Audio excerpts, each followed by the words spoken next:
mun ye arabu partenaire to ambu mana bo o sabu ka wati abeka tade wa kuna foni aka kala fo ka fo kala kuna foni be kusube atiba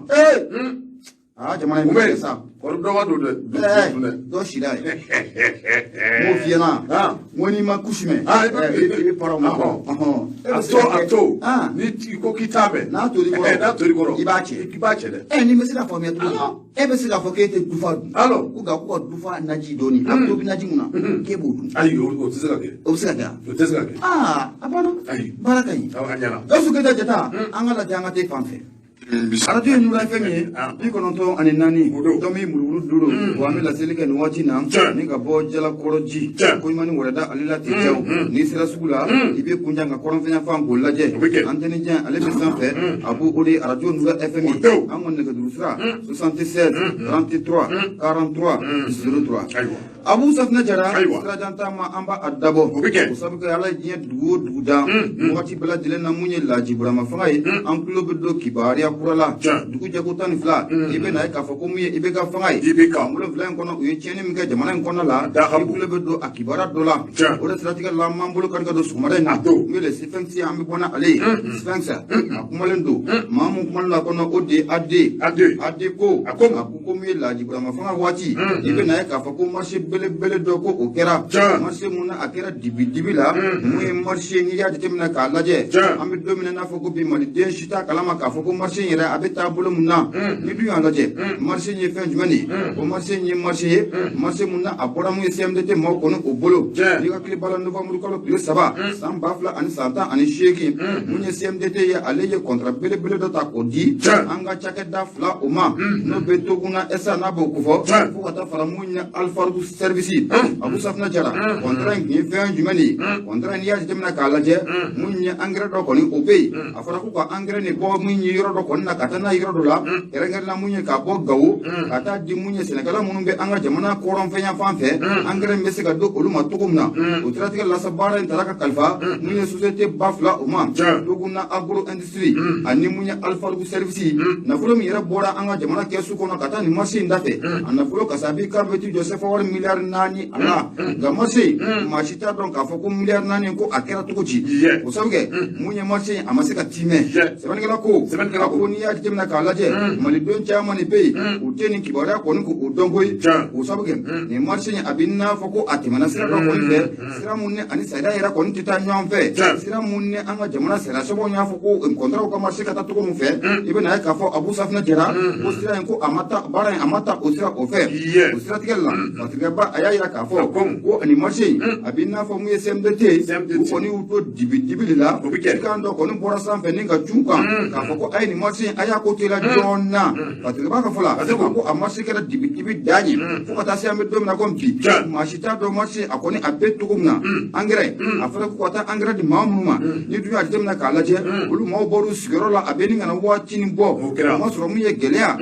kara so biye na be la kana balia o ko fo insécurité akara so biye ko engrais ko ngati ba mamuma ulu bala jele mboro o sigoro ko la namanye abu safna jara afako ko bo o tabulu la milliard nani mun aya sabaka bo anga jamana kesu kono e milliard nani ko ni le ka ken wati na a milliard nani ko akobe tokoji o kanga ke ba fala ibe ka fama abu safna jara munye manje mamun kera akona la duni mun kera akona la mal de munu kumbe afanga kona la ye jamana ka ke le mu baye ka be u kelen dama olu ba du o muso ba du de maya ba du fe de olu fene bela jele mu uta soro jamana ko ina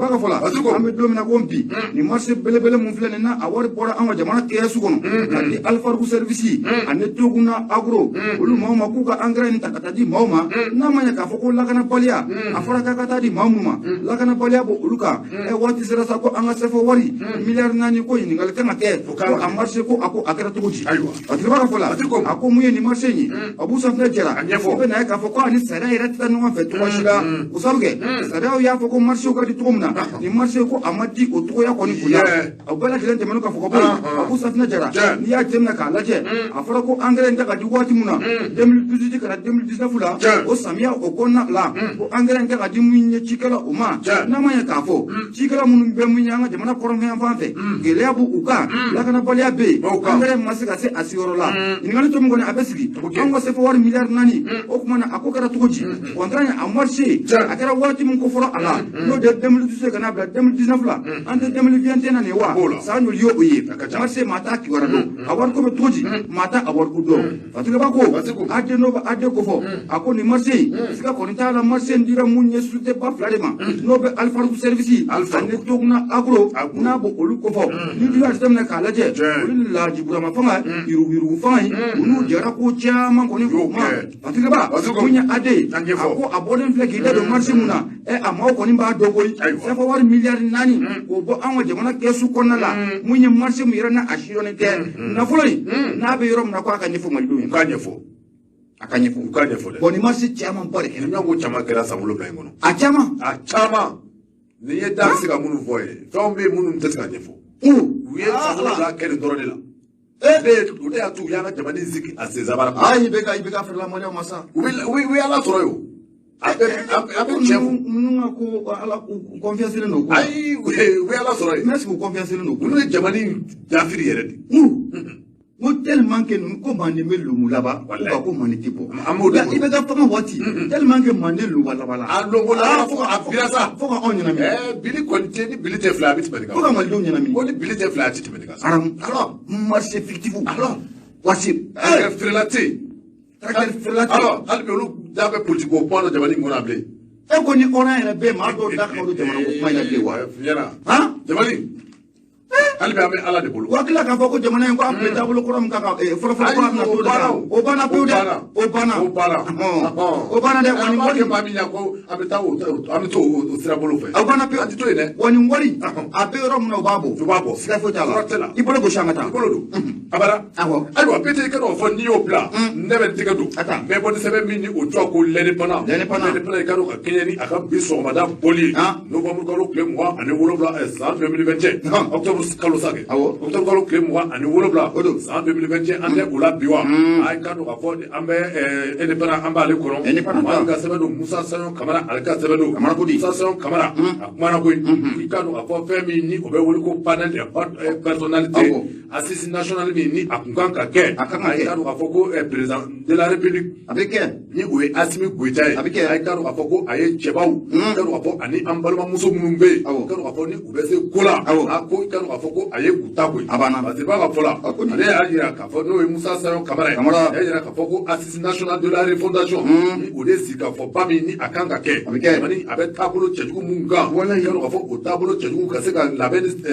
fɛɛrɛ ni dabali bɛɛ lajɛlen tigɛ jamana a bɛ se ka segin a sigi to kɔrɔ la cogo min na jamana a bɛ se ka dilan cogo ɲuman na cogo min na hali ni a y'a sɔrɔ k'a fɔ ko assise nationale min ni o kun kan ka kɛ octobre kalo tile 25 nata in i ka dɔn k'a fɔ ko o bɔra a ma parce que b'a ka fɔ la i ka dɔn k'a fɔ jamanikuntigi Asimi Goyita octobre kalo tɛmɛnen a tile 16 ko i ka dɔn k'a fɔ Asimi Goyita ko a ye décret kura a ye o bɔ n'o de ye ka sariya kura k'o bɔ sariya kura min ni o bɛna ka na assise nationale maa minnu ni olu bɛna ta ka na a baara k'a labɛn bɛɛ lajɛlen sabati maa minnu ni olu bɛna kɛ sababu k'a wuli ka jɔ k'a bɛɛ lajɛlen kɛ baara min ni a bolo dalen filɛ don nataw la a ka kɛ fɛn ye fɛn min ka dɔn k'a fɔ ni an bɛ se ka kala tu a la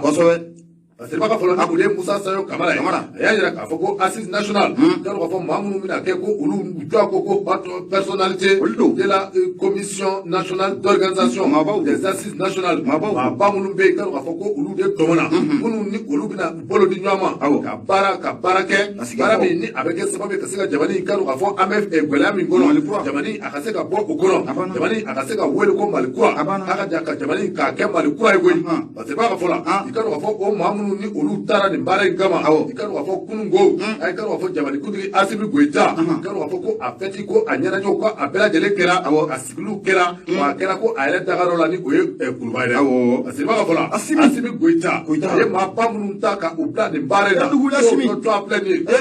Zeni Mulayi Hayidara i ka dɔn k'a fɔ o ye ministre kɔrɛ jamana a kɔnɔ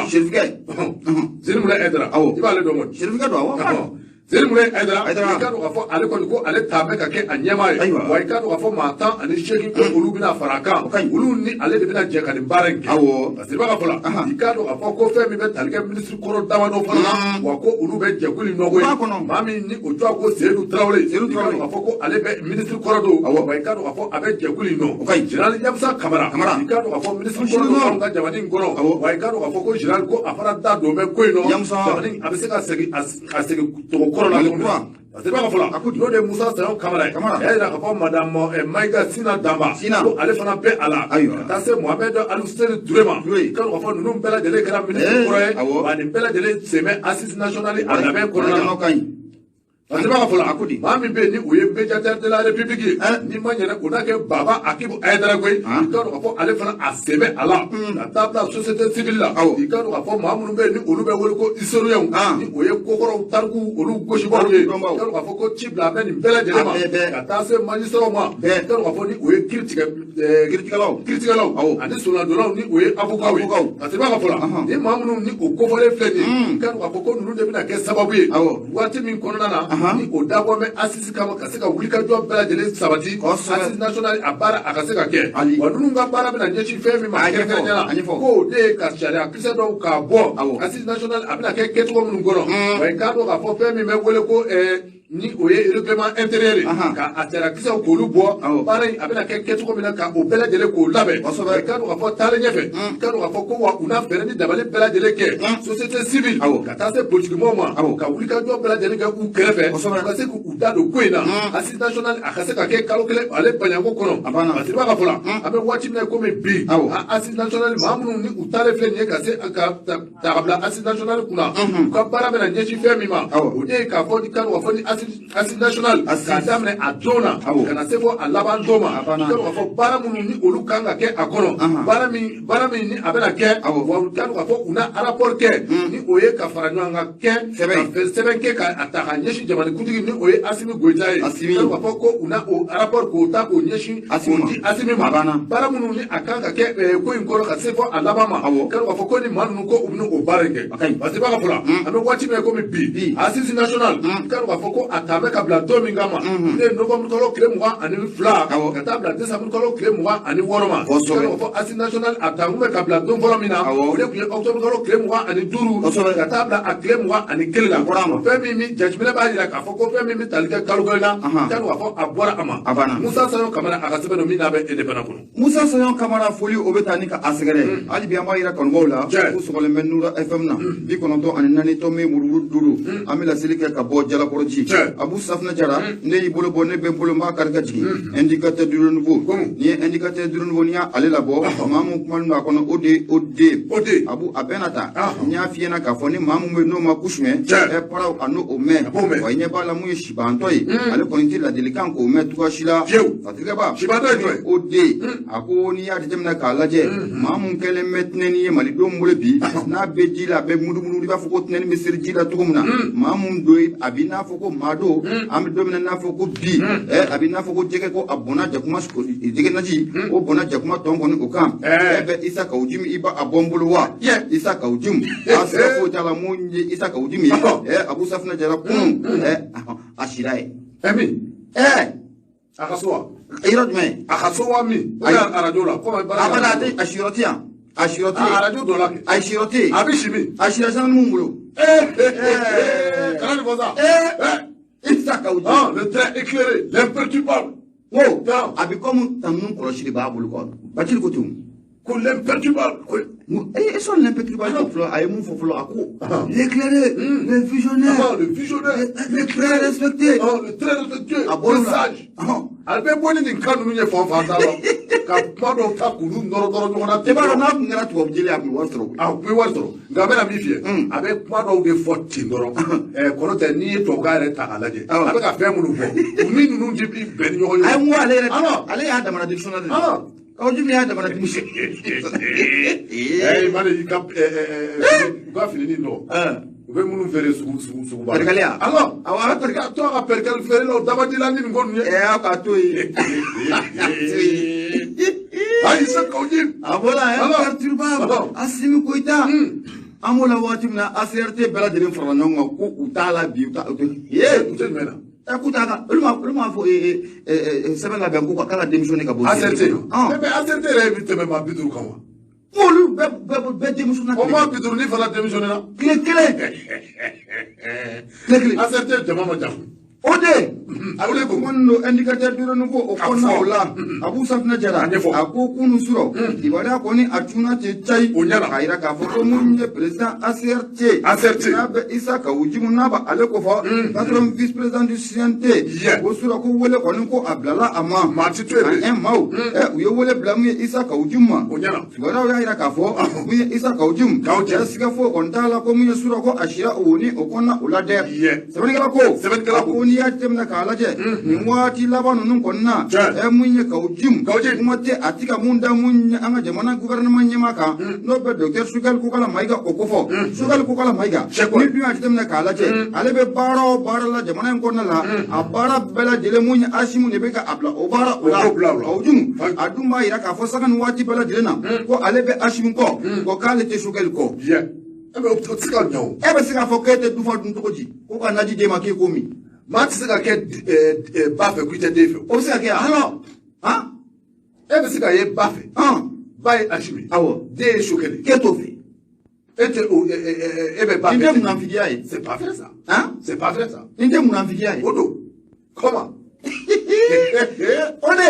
Abu Safina Jara a ko n'i y'a jateminɛ k'a lajɛ mun ye M5 tɔnden fila in n'o bɛ docteur Sugal ko kala Mayiga n'o bɛ ale ko fɔ fo ka taa fara mun ye Isa Kawo-Jim kan u ka da kɔni ti ka fin mun u ka sɔ ti ka fin da kelen na koyi kabini waati mun na ne fanga kɔni ko a dafirila n'a bɛ IBK fanga a dafirilen mun ye Kawo-Jim ani Sugal ko kala Mayiga da kɔni a sɔ kɔni a ti ka fin da kelen o kɔnɔna o la fɛn mun ye ko in tɔrɔ bɛɛ lajɛlen ka a ɲagami fɛn mun bɛ n'a ye Isa Kawo-Jim sumuni kelen mun kuma la ni ko o ci te caw waati mun na mun ye jamana fama n'o bɛ Ashim Goja n'o bɛ ale kɔkɔ ale ye wele bila mun ye docteur Sugal ko kala Mayiga ale ma ko ale ka kɛ jamana premier ministre ye sɛbɛnnikɛla ko o donni kama fo ka n'a bila bi la mun ye Kawo-Jim ye a bɔ mun ye jalakili jugu kuma jugu a b'o ta ka ɲɛsin mun ye docteur Sugal ko kala Mayiga o ma patigɛba ka fɔ la a ko fɛn mun yɛrɛ fana bɛ n'o nana tɔ bɛɛ lajɛlen ka a ɲami Kawo-Jim ka a sɔnni tɔ kɔni k'o tigɛ ni hakili b'a la docteur Sugal ko kala Mayiga ale tagali min kɛ o ni maaw fɛ yen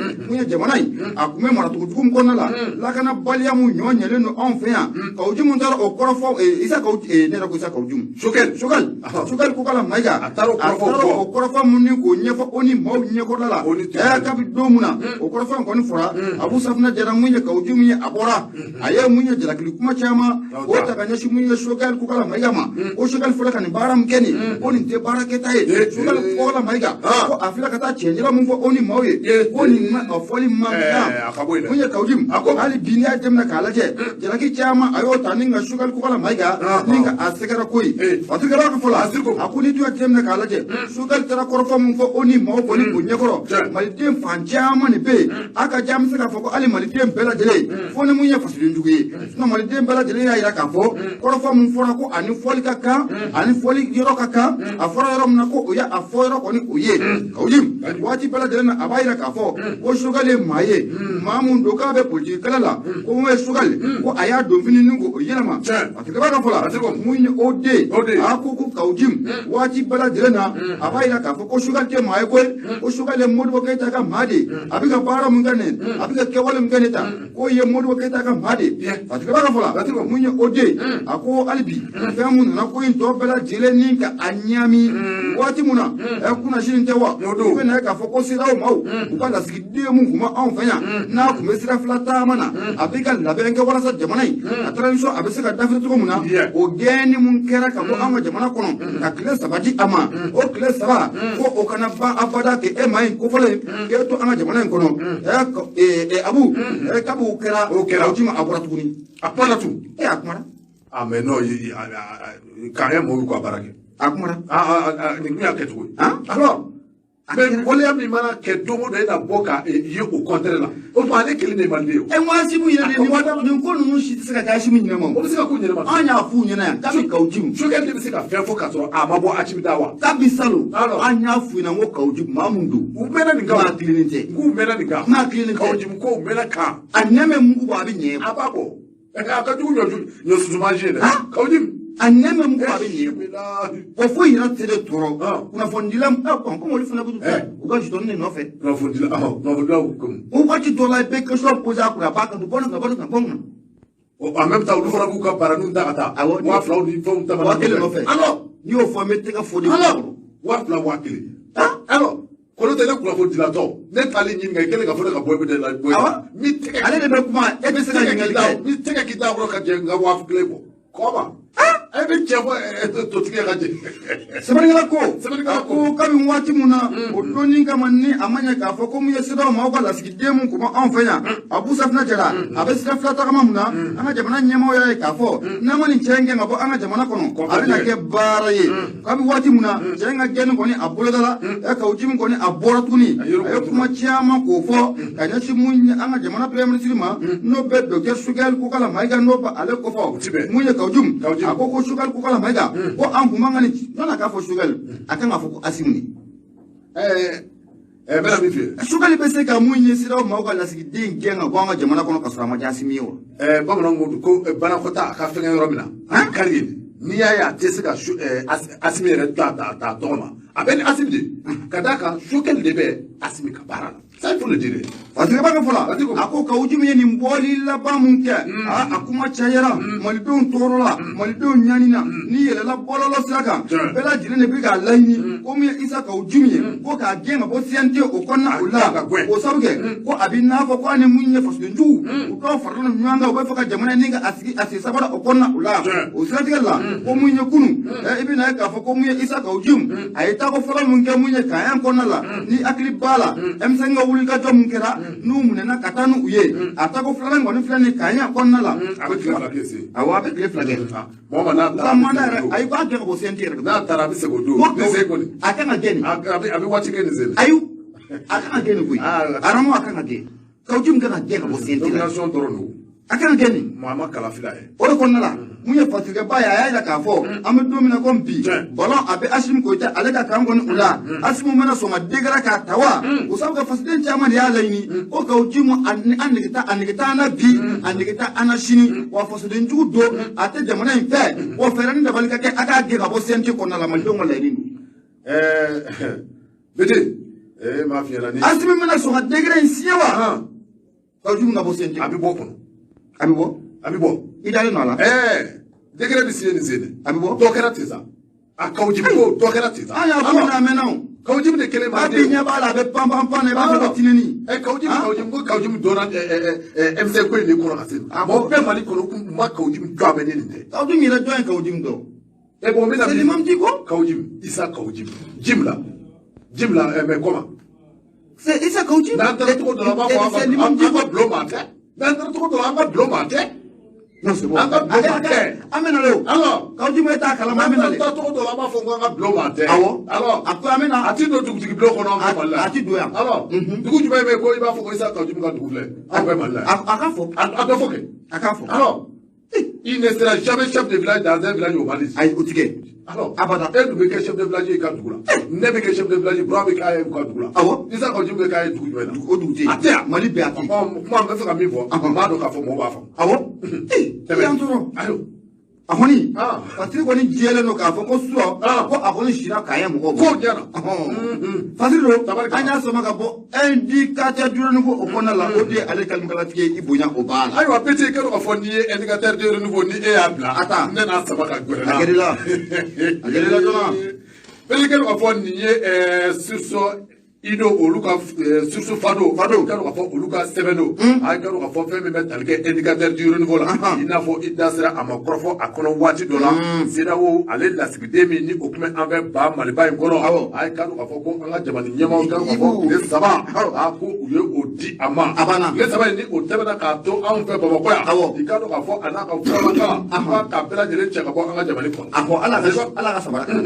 ala ka suɛti ayi ayi a taara ta ka si to yan ayi ala ka a kana da i to yan bilen o banna a tɛmɛ ka fɔ la a da i kunna ka taa a banna Burukina ye parce que b'a fɔ la kalo ka fɔ CEDEAO ale représentant ni o ye lasigiden ye min ni a tun bɛ an ka Mali fasoba in kɔnɔ a ye kalo ka fɔ ka kɛɲɛ ni a ka filankafoya ye ka kɛɲɛ ni a ka maa tu a bɛ a ye kalo ka fɔ ka kɛɲɛ ni a ka sirafila taama ye an ka jamana ɲɛmaw kɛrɛnkɛrɛnnenya ni o ye Mali autorités ye a k'u y'a yira k'a fɔ Mali a tun bɛ cogo min na fɔlɔ a ye kalo ka fɔ refondation o daminɛna ko an ma maa o maa n'i y'i tulonkɛ ba Mali ba la i k'a dɔn k'a fɔ i ka juru don fiɲɛ nɔ i bɛ taa dɛ a ko tɛ an ti jɛn n'a ye e bɛ taa dɛ kaw ji min an b'a gɛn ka bɔ jamana a fana n'o kan ale bɛ gɛn parce que b'a fɔ la i ka dɔn k'a fɔ min ni o ye n'o ye nin dankɔrɔba ye CEDEAO dankɔrɔba a ye gɛnni min kɛ a ye k'a dɔn k'a fɔ ko an ka Burkina Faso o ye an kɛrɛfɛ jamana ye a ye k'a dɔn k'a fɔ Burkina ani Mali k'a dɔn k'a fɔ an kɛrɛfɛ jamana don wa teriya siraw caman bɛ anw ni Burkina an cɛ parce que b'a fɔ la i k'a dɔn k'a fɔ olu fana ka ministre des affaires étrangères min o bɛ Burkina a ye k'a dɔn k'a fɔ ko ale kɔni a nisɔngoyalen don k'a sababu kɛ maa min bɛ yen ni o ye CEDEAO représentant ye i k'a dɔn k'a fɔ ko waleya min ni a talen filɛ k'a sɛgɛrɛ kɛrɛnkɛrɛnnenya Mali a jamana ɲɛmaaw bɛɛ a ye k'a dɔn k'a fɔ ko ale ko a ma nisɔndiya bi a ma nisɔndiya sini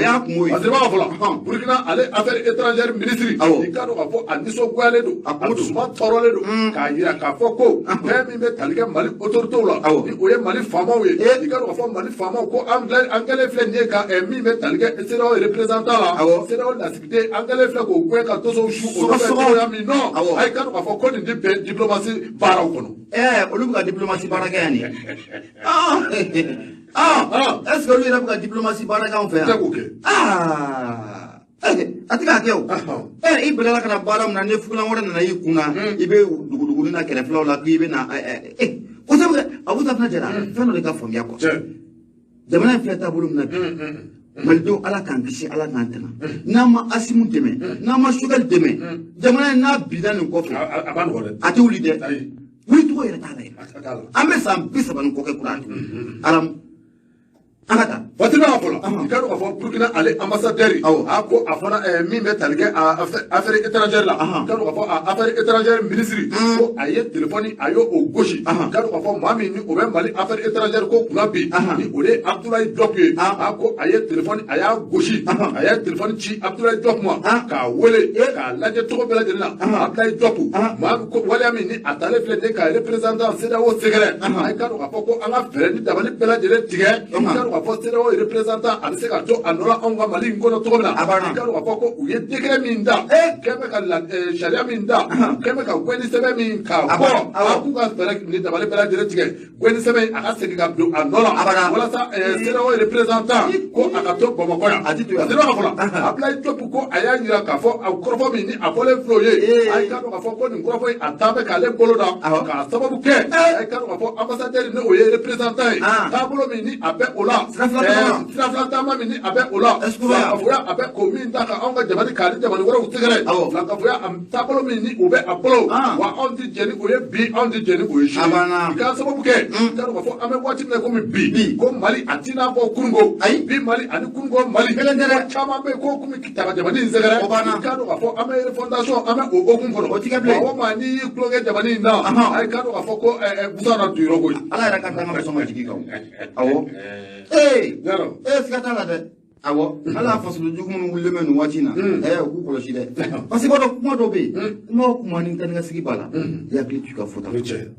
an ɲɛ bɛ politiki maa dɔw la pan na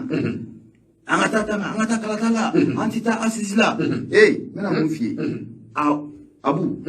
Maliku tɛ dɛ a bɛɛ mago bɛ jɔyɔrɔ ye bi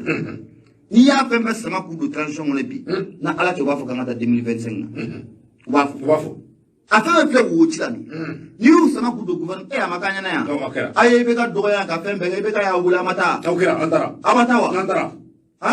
wa a dɔw ma tɛmɛ foyi ka 200 kɔ a ye i bɛ ka dɔgɔya a ye diɲɛ fɛn bɛɛ fɔ i bɛ ka ma yan mais i bɛ ka y'a wuli a taara olu taara aw politiki mɔgɔ kelen aw taara kojugu fo ka taa kɛ ministre ye ka don o don a bɛ ka tangɔrɔ ta diɲɛ don o don aw tun bɛ suw compter yan aw tun bɛ suw compter yan ne fagali min mana kɛ mun ye jamana cɛmancɛ fan ni kɔrɔnfɛn fan fɛ aw tun bɛ taa conférence de presse kɛ k'o suw compter ka malidenw la funteni a bɛ se ka mangoya cogo min na mais i bɛ ka don min na i bɛ ka y'a wele ka taa ma an ɲɛ bɛ nin gawale ninnu na dɛ k'aw y'u wele ka na kɔgɔ de b'u la o de kama bakatogola ko dɔɔni duga dɔɔni dɔra maa ma i bɛ maa ma ye kula nin waati na dɔɔni nin ma don a da wa i bɛ maa ma fana kula nin waati na a b'a dɔn k'a fɔ ko mun ye san 7 in kɔnɔna la a ye tiɲɛni min kɛ jamana in kɔnɔ a tɛna to yen cogoya si la olu de bɛ kulekan na tan an'u nɔfɛ mɔgɔw a banna Bete kɛ k'a fɔ hali bi Fasiri a tɔni filɛ Fasiri min ni o bɛ tali kɛ indicateur la min ye ambassadeur Burkina à affaires étrangères ministre kɔrɔ ministre min ni o ye Alpha Bari ye a ka dɔn k'a fɔ ko a ye point de presse kɛ ni o bɛ tali kɛ kunnafonidilaw ka kɔrɔfɔ k'a ɲɛfɔ olu ye a kɛra tarata don octobre kalo tile 26 ka dɔn k'a fɔ ko waleya min ni a talen filɛ ka CEDEAO ale représentant a ka dɔn k'a fɔ ko nin tɛ a kɛcogo ye ko ka fɛɛrɛ ni dabali bɛɛ lajɛlen tigɛ CEDEAO nin ye représentant min filɛ ko a ka se ka segin a nɔ la a ka se k'a ka baaraw kɛ a tɛ filɛ nin an ye min bɔ indicateur du haut niveau kɔnɔ surtout fado n'i ye indicateur du haut niveau n'i y'ale bila o indicateur du haut niveau kelen ne b'ale sama ka gɛrɛ na maa mun kuma na kɔnɔ o de a Jabate Abu Safina Jara an ka taa mun ye ɲɔnɔ zone o kɔnɔna o la mun ye an ka faamaw ye n'a bɛ lakanabaaw kɔfɔ u ye Bamaji maa 14 u y'u bɛɛ lajɛlen tɛgɛ da u ku la maa 14 awɔ o minɛna Bamaji do ɲɔnɔ parce que ba mun ye o de a ko mun ye Bamaji sigɛnama maa 14 ko mun ye an ka lakanabaaw kɔni ye fɛɛrɛ dabali kɛ ni maa 14 ka tigɛ kɔni ko o ta ka du ka bɔ yen tɛnɛndon n'o bɛnna octobre kalo tile 25 kɔni o ma dugula dugu min n'an ka ma ko Ndola ale ye dugu ye dugu min na bɛɛ mun ye ɲɔnɔ mara o kɔnɔna o fɛ mun ye Fatirikɛba ye n'o bɛ a Jabate n'o bɛ ale kɔfɔ a y'a yira k'a fɔ ko tɛnɛndon n'o bɛnna octobre kalo tile 25 ma i bɛna ye k'a fɔ an ka chef d'état major général des armées mun bɛ yen n'an ka ma ko ba kolonɛle Sumayila Danbele ba kolonɛle Sumayila Danbele a ye malidenw ladɔnniya ka diɲɛmaa bɛɛ lajɛlen ladɔnniya k'a yira k'a fɔ ko min ye sigɛnama maa 14 ko Bamajiw siga kɛlen dɔ la k'a fɔ ko Bamajiw don an ka lakanabaaw k'u ka patrouille dɔ kɔnɔna o la dugu min bɛ n'an ka ma ko Dola u ye tɛgɛ ta ka da ni maa 14 o kan Fatirikɛba mun ye a Jabate Abu Safina Jara a ko n'i y'a jateminɛ k'a lajɛ mun ye an ka chef d'état major n'o bɛ colonel Sulemani Danbele n'o bɛ ale kɔfɔ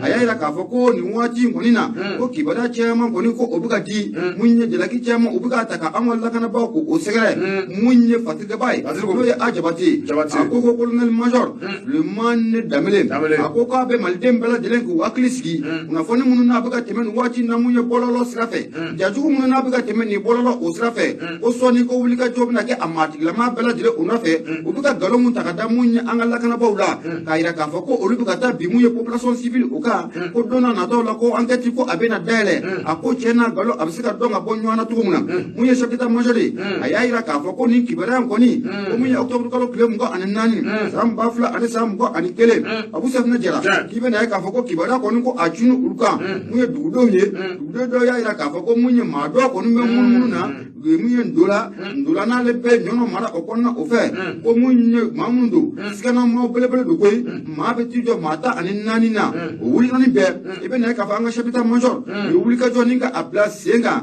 ka mun ye sɛgɛsɛgɛliw boloda maa ninnu yɛrɛ tun bɛ mɔbili min kɔnɔna la tɛnɛndon sɔgɔmada fɛ u ye taa k'u la ten caw u minɛ o ɲana kosɛbɛ u minɛna dɛ vive l'armée Fatirikɛba ka fɔ la mun ye a Jabate a ko ni maa 14 fɛn fɛn ni Bamajiw don u bolo kɔni o kɛra u kɔ ye koyi o sabu kɛ u minɛna ka di mun ye an ka gendarmerie maaw ma ko sɛgɛsɛgɛli ko o baara ko o bɛna boloda nka mun ye colonel major mun ye Sulemani Danbele o Sulo a ko k'a bɛ malidenw bɛɛ lajɛlen kɔni k'u ladɔnniya nin waati laban ninnu na mun ye an ka bɔlɔlɔ siraw fɛ i bɛna ye k'a fɔ ko mun ye jajugu caman de bɛ tɛmɛ a sira ninnu fɛ ka bingali ta ni ka ɲɛsin an ka lakanabaaw ma a bingali mun n'a bɛ kɛ sababu ye ni ka an ka lakanabaaw u bɛ kɛlɛ mun na k'u fari faga kɛlɛ in na maa minnu ka baara ye nin baara nasɔn ye ko don n'a nataw la ko wulikajɔ kow bɛna kɛ maa o maa de bɛ ka nin baara ninnu kɛ ko don n'a nataw ko wulikajɔ bɛna wuli nɔfɛ dɛ an ye nin fɔ an yɛrɛ a mɛnna o nin fɔra a mɛnna bɔlɔlɔ in réseaux sociaux ye n'u m'a jateminɛ a ma nɔgɔ dɛ Ala kibaru bɔlɔlɔ tɛ dɔwɛrɛ ye k'a copier k'a coller a banna bɛ taa ja dɔ ta 2013 ka na fɔ sisan ko ni ja ye a kɛra ni sisan ɲɔnɔ ni bɛ ka kɛ ɲɔnɔ sisan ale bɛ sigilen don entretien tɛ ale bɛ wulikajɔ bɛɛ lajɛlen na alors ou bien o bɛ taa fɔ ko min ye armée o bɛ ka bi population civile kan armée a bɛ ka population civile faga malidenw yɛrɛ dɔ de ka baara in ye mais dɔw fana bɛ sara o de kama. I b'i yɛrɛ ɲininka quoi est-ce que an bɛ jamana kelen minnu fana bɛ ka l'armée lagosi olu de fana b'u sara a kama. Ala i y'a faamu. Ala Ala ka hakili ɲuman d'aw ma koyi an ka taa hali bi Ala ka jamana Ala ka kɔlɔsi. Ami bɛɛ kɛra k'a fɔ n'i y'ale bila n tɛna n bolo dɔn tuguni n'a bɔ ni sɛbɛn min ni o jɔ ko l'indépendant Tulu Danbele ale ka sɛbɛn don a ye k'a dɔn k'a fɔ ko ka kɛɲɛ ni kalanta ye ni o bɛ tali kɛ Mali a ekɔlidenw ka kalanta voilà ko i ka dɔn k'a fɔ min bɛ tali kɛ siga misi k'a dɔn k'a fɔ ko o bɛ kalanta ye don jumɛn de écolta ye don jumɛn a ko le 1er novembre o de fɔra dɛ o tɛ tɛnɛ yan kɔrɔ n kɔrɔ fana gɛlɛyara dɛ a gɛlɛyara bɛ de côté Abdul Danbele ale côté e ka segin sɛnɛ sakiya n kɔrɔ e ka denmisɛnw ma segin ko ɲɛnabɔra